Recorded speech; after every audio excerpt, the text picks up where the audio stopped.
Roqoo Depot presents an interview with James Arnold Taylor. Okay, hey, it's James Arnold Taylor here, Stephen, and I appreciate you taking the time to give me some questions. I will read them, and then I will answer them right back for you. Here we go. Question number 1. When doing the voice work for Obi-Wan, what type of dialogue is your favorite to do, and what situations are the hardest? Okay, very good question. Well, my favorite dialogue would be, I think, just, stuff that's written very Obi-Wan-esque. No, I enjoy voicing all of it. I really do. I'm humbled to be the voice of Obi-Wan Kenobi and to have read more dialogue than any other actor portraying him throughout all the years of doing it. I've been Obi-Wan longer than anybody, and it's a great honor. And most people don't think of James Arnold Taylor when they think of Obi-Wan Kenobi. They think of Ewan McGregor, the fantastic actor, or Alec Guinness, Sir Alec Guinness, the another amazing actor. So what great company am I in? And it's different situations are what are the hardest to voice? I don't know. I find that Obi-Wan has been such a part of me for so long now. I just enjoy it all. I loved this last season on Clone Wars, getting to interact with Darth Maul, Sam Witwer doing such an amazing job as Darth Maul, and hearkening back to episode 1 there a bit vocally, and that was kind of fun to do. So I know that you have some questions about that, but I don't think that there's any situations that are necessarily the hardest. Vocally challenging, you've got 2 different layers for Ewan McGregor's Obi-Wan Kenobi, and so I try to incorporate some of those things into mine as well. You have this, you must be mindful of the Force, Anakin. Very calm and cool and collected and, all of that. And then, of course, you have the separate layer, of, you are the chosen one! It was said that you would destroy the Sith, not join them! And he's got that, come to your senses! What do you think Padme'd do if she was in your position? It's very kind of gravelly and he's just got this great texture to his voice. And the ability to mimic him in that was really what brought me to the attention of the folks at Lucas, I guess, and really locked me in as his double. So challenging, yes. Fun, all the more fun, I would say, yes. So question number 2. With the return of Darth Maul, Obi-Wan has a new old nemesis. Was it a lot of fun doing the new episodes with Sam Witwer and Clancy Brown? Well, yes. Clancy Brown I've known for many, many years and worked with him on several different cartoon shows that we do and have done. And Clancy is also just one of those people that I've always just admired. I've loved his work on camera, from Highlander all the way to, Lost and anywhere in between, and Deadwood, all these various things that he's been in, Cowboys and Aliens. I thought he was great in that. And but yet I'm a big fan of his voice work, from SpongeBob to the Clone Wars. It's really fantastic. And I was just with him the other day at a session for another cartoon, and we were just talking Star Wars, and how much fun it is. I just always marvel at watching him work, and he's just also such a nice guy. He always plays a bad guy, but he's really a sweetheart of a guy. And same with Sam. We had such a great time with Sam when we did the Mortis episodes from the last season, and to now come in and have him be Darth Maul, that was really cool, because Sam is he's an intense actor. He's a funny, talented guy when you're hanging out in the studio, but when he's acting, he is intense. He doesn't like become the character and then not speak to you because I'm Obi-Wan.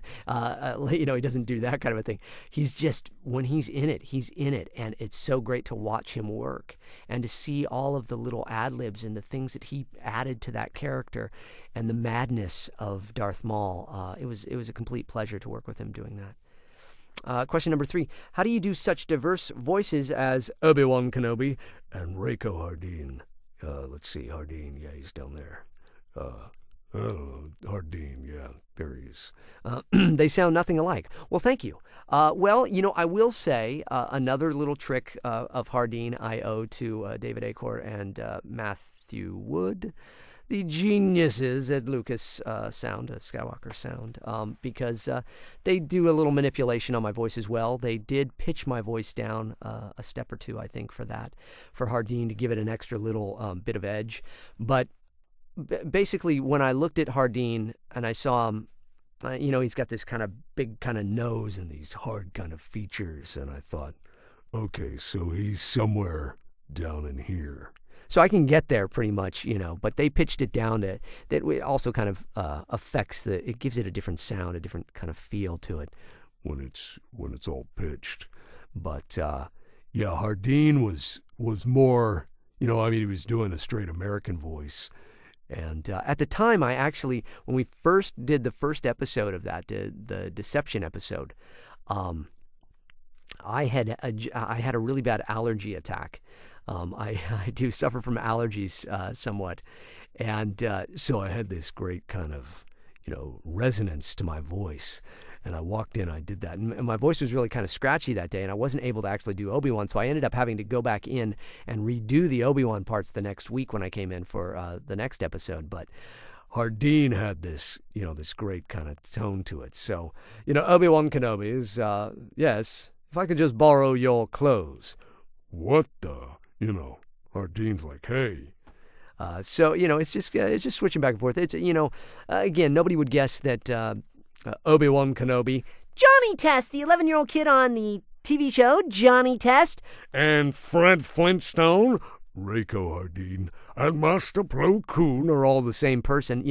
That's the beauty of being a voice actor. You get to live within this world of sound, not looks, and you're not judged by the looks. So, the coolest thing about getting to play all those characters was that, the Hardin and Obi-Wan it was important for me to be able to come up with a voice that they would use as Hardin, because I wanted to be able to do both characters. Because when we did Hardin's part, and he would call the Jedi Council and talk to Mace, it was important that that voice have the influence of Obi-Wan Kenobi. So when even though his voice was modified through that, gruesome little spider that crawled down his throat, when he was breaking character, he would still have, Hardin would say, "What? I can't do that." But Obi-Wan would say, "I'm sorry, I cannot do that." So there's a bit of Obi-Wan. So you take Master Obi-Wan's voice and you put it down into Hardin's voice, but then you got to speak the same way, enunciate the way that Obi-Wan would. So it's just kind of a little trick, but it's fun, So I appreciate the question. What kind of direction does a voice actor get from the director, and what comes first, animation or voicing the character? Generally speaking, you're always going to be voicing the character, and then they will animate to your voice, because it used to be in the old days when they did it, they brought it down to clicks, and they had like a click track measuring, okay, it takes 3 or 4 clicks to get through that one sentence, and so they would measure that, and that's how they would figure out the mouth movements and everything when they were drawing. Nowadays it's done differently with computers and such, but we still, pretty much for the most part, we voice everything. And then with a show like Clone Wars, they are so far ahead with all the animation. They do all the animatics and all of the animated, fully animated pieces before the mouth movements are put in. So they then just put our animation of the mouth after we voiced it. But generally speaking, yes, we do the voice work first, and then it's animated. If you're doing something like Final Fantasy X, the video game I did, of course, all of that was already done in a different language, and so then we are going back and doing what we call ADR, automated additional dialogue replacement is what they call it. And so you hear 3 little beeps, and then you go and you put your voice in the place, and you watch the lip flap. It's a little more tricky, too, because you're listening with one ear to the director and his direction. You're looking at the script with one eye, but you're also looking at the screen and listening to the other actor in the other language and trying to hit the same kind of acting beats as them. So that can be very difficult and tricky work, but I find that most voice actors like myself love it. I love doing that kind of stuff, so it's fun. Are there any characters you've played outside the Clone Wars that you still look back on fondly? Well, yeah, I'm very fortunate to have many other things still going on, from Ratchet and Clank to Johnny Test, or Batman the Brave and the Bold we just finished up, unfortunately. But there's always stuff going on. There's always new things kind of happening, and new characters to look forward to. And Johnny Test, we're going to be starting a new season of soon enough, and some other new shows and things and games and things that I'm not at liberty to mention right now. But I will say that those are fun doing. But I think that Final Fantasy X was probably one that I really look back on the most fondly, because that was well over 10 years now, and it really helped put me on the map as a voice actor that was getting recognition. And so I think that was certainly a great a great thing to be involved in. And I thank my friend Jack Fletcher, the voice director of that game, for bringing me in on that, because I didn't audition for Final Fantasy. Jack brought me in for it and cast me right off the bat. So Jack Fletcher, a fantastic director and a great friend, and really great of him to know that I was the person that that would fit the mold for that voice on Tidus in Final Fantasy. So, yes, that would be it. But I really appreciate all the questions. I thank you so much for your time, and may the Force be with you always.